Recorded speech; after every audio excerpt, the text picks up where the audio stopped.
Бүгүн Талас шаарындагы Ички иштер башкармалыгында Ички иштер башкармалыгынын өкүлдөрү, райондук башкармалыгынын жетекчилери, журналисттер менен биргеликте суроо жооп иретинде пресс-конференция болуп өттү. Бул уюштурулган пресс-конференциянын негизги максаты Ички иштер министрлигинин Талас областынын башкармалыгынын биринчи кварталда болгон жыйынтыгы, маалыматтары жана алып барган иштери боюнча маалыматтар берилди. 2018-жылы жалпысынан биринчи кварталда аткарылган иштери жөнүндө 4 райондо жана Талас шаарындагы маалымат берилди. Бул жылдын башынан бери Талас областында жалпы өндүрүштө 257 кылмыш иши болуп, анын ичинен 225 ишине тергөө амалдары жүргүзүлүп, 169 кылмыштын бети ачылып, ачылган кылмыштын 75,5%-ын түзгөн. Тергөөчүлөр тарабынан 2018-жылдын 3 айдын соттук кароого 101 жазык иштери жөнөтүлгөн. Өзгөчө оор кылмыштар боюнча область аймагында 22 кылмыш иши тергелип, анын 20 кылмыш ишинин бети ачылып, кылмыштын 90,9%-га түзүлгөн. Талас областынын эли көбүнчө дыйканчылык жана мал чарбасы менен алектенгендиктен бардык областтарда мал уурулук көбөйүп отурган жыйындын жүрүшүндө кошумчалашты. Ал эми өзгөчө оор кылмыш 4 адамды өлтүрүү, анын ичинде адамдардын өлүмүнө алып келген 1 фактысы, 1 зордуктоо, 6 тоноочулук, 2 каракчылык жана 1 опуза талап кылуу бүгүнкү күнгө 100% ачык. Жыл башындагы окуялар болуп өткөнүн Талас областык ички иштер башкармалыгынын башчысынын милдетин аткаруучусу Алмазбек Жумабеков айтып өттү. Жалпысынан бул пресс-конференцияда журналисттерди кызыктырган суроолоруна ички иштер башкармалыгынын өкүлдөрү жооп беришти. Ушул учурда өткөндө биздин мынакей президентибиз да айтып кетти. Көп жерде ушу милицияларда кээ бир жетекчилерине недоступный болуп калат экен. Анан кийин мындай өздөрүнө күзөттөр алып алып жүрөт экен. Элдин келген көйгөйлөрүн укпай кайтарып жиберет экен. Маалыматтар бул жеткен. Бул тараптан да биз ишти аябай алып баратабыз. Бүгүнкү күндө бизде мен ишендирип кетем.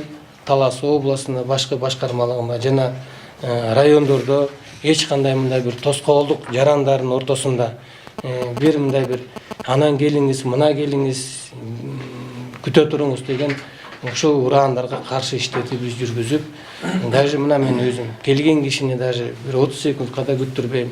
Ошондой эле тергөөчүлөрдү мына тергөө маалында чакырган потерпевший тараптар бар.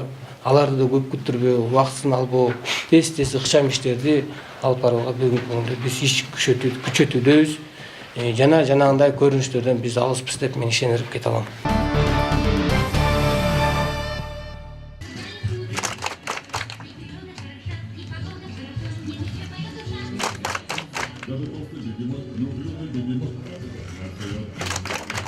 18 апрель күнү Талас шаарында Кызылай коомунун демилгеси аркылуу курулган мүмкүнчүлүгү чектелген балдардын борборунун имаратынын ачылышы болуп өттү. Бул курулган имараттын ачылышына облустун ыйгарым укуктуу өкүлү Марат Мураталиев, Алтын Альянс компаниясынын өкүлү Көлбай Мусаев, Кызылай коомунун башкы директору Чыңгыз Жакыпов, ошону менен бирге Кызылай коомунун өкүлдөрү жана жергиликтүү тургундар катышты.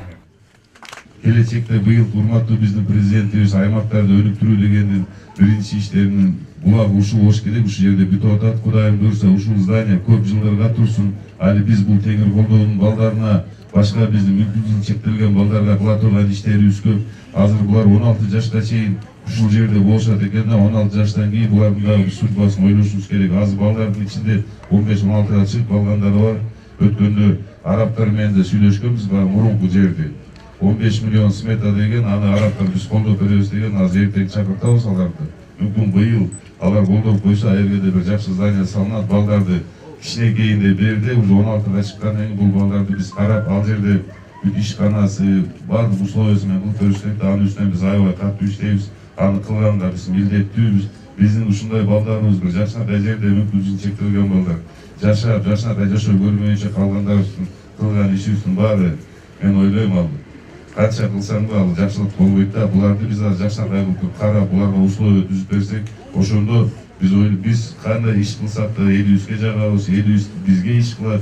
Чакыра кетем ушул жерде, ушу теңир колдооду будан кийин биздин Таластын жарандары колуңуздардан келсе, мен азыр мен да көрдүм, Кутучаны көбүрөөк келип жардам берип, буларга аябай көп жардамга муктаж, действительно жардам беришибиз керек.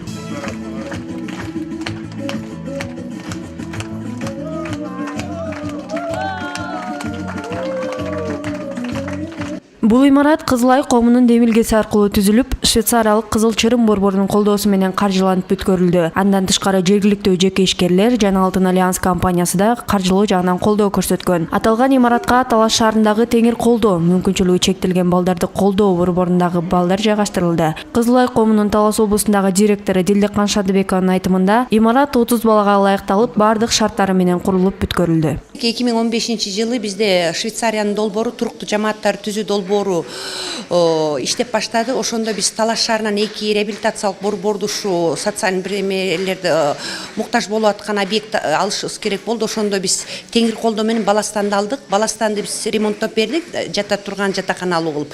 Анан теңир колдонуку баягы жашаган балдардын, именно аутизм жана Дауна менен ооруган балдардыкы жашап туруп аткан жер бул аварийный эмеде обстановкада болчу. Анан биздин делегация Швейцария, бул биздин долбоорду каржылап аткан Швейцариянын Кызыл Чырымы, ошо делегаттары келип көрүшүп, бул жака болбойт, тем более ооруп аткан балдарды биз ушундай жерге эме кылганга болбойт. Если силердин мамлекетиңерден жер берилсе, биз Швейцариядан акча каражатын издеп тапканга аракеттенели деп кетишти. Анан бизге ушул жерди мэрия тарабынан биздин өзүбүздүн мэрия тарабынан бөлүнүп берилди бул жер. Анан кичине эмеси болду, кичине кыйынчылыктар болду. Анткени бул жер биз государственно охраняемый жер экен. Бул ошонан биз Министерство культурага караган жер экен. Анан кийин археологторду алып келинип, биздин жергиликтүү бийликтер жардам беришип, ошо археологторду алып келип, ошолор чийип, бардыгын ошо бүтүрүп, документ полностью проектиге түшүрүлдү. Теңир колдоо мүмкүнчүлүгү чектелген балдардын борбору 2009-жылы түзүлүп, ошондон бери Дауна, аутизм оорулары менен жабыркаган балдарды тарбиялап келет. Аталган борбордун бүгүнкү күнгө чейинки өзүнө тиешелүү имараты болгон эмес. Теңир колдоо борборунун жетекчиси Абдумалик Ахматовдун айтымында, бүгүнкү күндө бул борбордо тарбияланган 9 бала азыркы учурда мектептерде билим алышууда. Биздин ошо Талас шаарында мектеп, ошо Талас районундагы орто билим неме кылып турган мектептерге, анан кийин 2 балабыз ушу Бишкек шаарындагы Атай мектептерге окуп кеткен да. Анан кийин азыр неме алсам, ошо азыр учурда бизде азыр ушу 15 бала азыр социалдык реабилитация алып жатат. Анан кийин эми Кудай буйрса ушул зданияга бүгүн көчүп келип алдык. Анан кийин ушундай чоң имаратка эми балдарыбыз көбөйөт. Эми көбүрөөк балдарды алсак болот. Анткени мурда биз ушу имараттын тардыгынан балдарды көп ала албасак, азыр ушул жерде 30-40 балага чейин ошо кабыл алсак болот да. Анан кийин ушул жерге ата-энелерге айтып кетет элем, ушул жерге тигин эми эгерде ошо балдарын алып келе турган болсо, ушул жака келе берсе болот да. Анан кийин ушул учур менен пайдаланып, ушул биздин Кызылай коомуна, Кыргызстандын Кызылай коомуна, ушул Швейцариянын Кызыл Чырымына, андан тышкары биздин ушу Талас Бакубат Таласка, биздин Таластын ушул ыйгарым өкүлчүлүгүнө, Айтор Ишилов ушул жерге бүт салым салган адамдарга, жеке инсандарга, ушул жерге бизнесмендерге бүт баарына ыраазычылык билдирет элем да. Астра Кузеров, Арина Теманкулов, репортер, 3 канал.